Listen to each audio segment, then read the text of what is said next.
Hey guys, welcome back to another video over here on the Chinese Zodiac and Horoscopes. Today we're going to be doing a reading for all you guys born in the year of the horse. So welcome back all my horsey friends. Just going to give these a shuffle up. And then we're going to see what your forecast is for this week. Let's just see. And we'll stop about... oh, let's say... there, and we'll take that one from the bottom, that one from the middle, that one from the top. What have we got?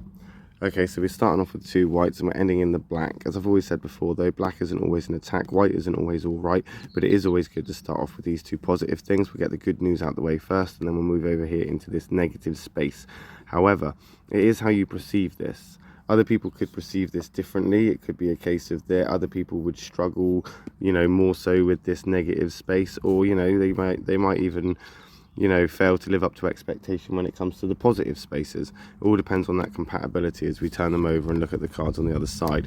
So that's a white card, not necessarily all right, but it is the snake. So the compatibility isn't there when it comes to horses and snakes. We've got a karmic card there though. So I think there's going to be some sort of justice or some sort of just desserts, maybe something that you feel has to be, you know, it has to happen, you know.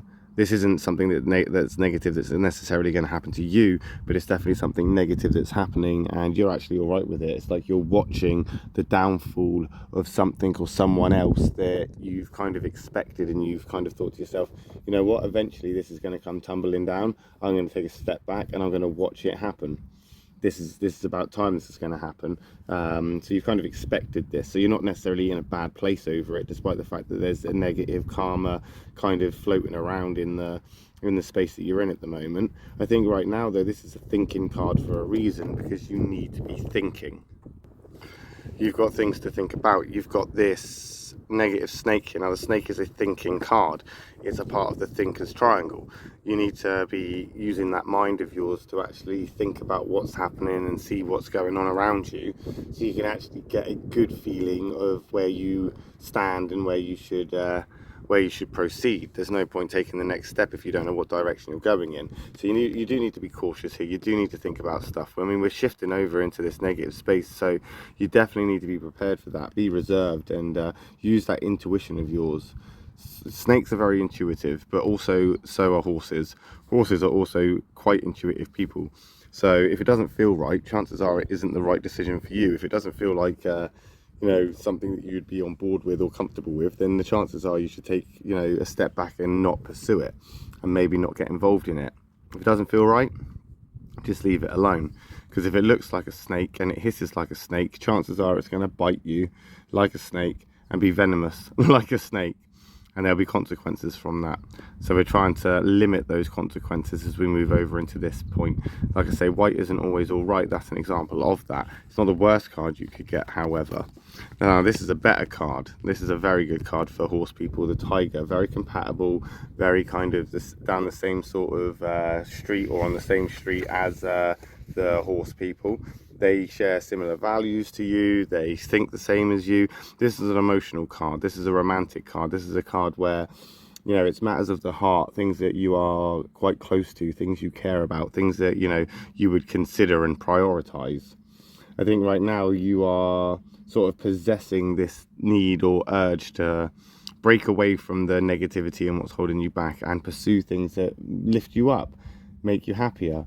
Do things for you, you know, go on a holiday, or get a fun day out planned and sort of paid for, or, you know, maybe get a phone upgrade, or, you know, you're looking at pursuing things that are going to make you happy. I don't know what that is, because I can't speak for every single individual, but potentially it's just something adventurous, something new, something that's going to bring a little bit of you know, challenge into your life, but in a good way. It's going to give you something to look forward to, something to concentrate on, something to work towards, something to kind of, as I say, prioritize. Potentially right now, your relationship is also going quite well, and you're feeling quite protected in that respect.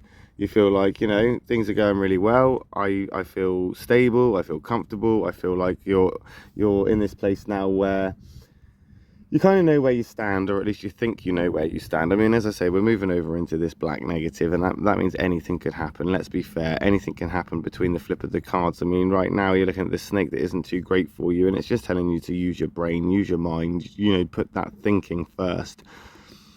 Because you've got things to think about, there's things to consider, there's things in sort of involved in this that you're very passionate about and that you believe in equally as much as you believe in yourself. So you got to kind of put those first as well. Like I say, you need to differentiate between what is a priority and what isn't, and then concentrate on those priorities, especially as we're moving over into this black space here.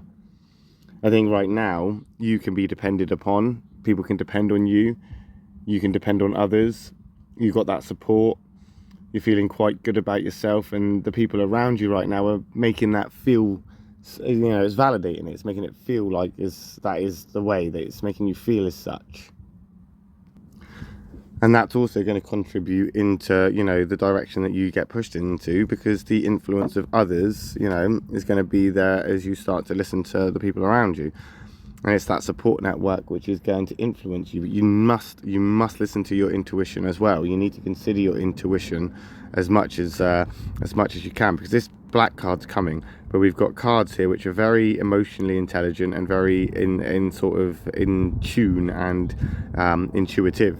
So these cards here are definitely telling you to in-tune yourself, get a feeling for the situation before you dive in too deep.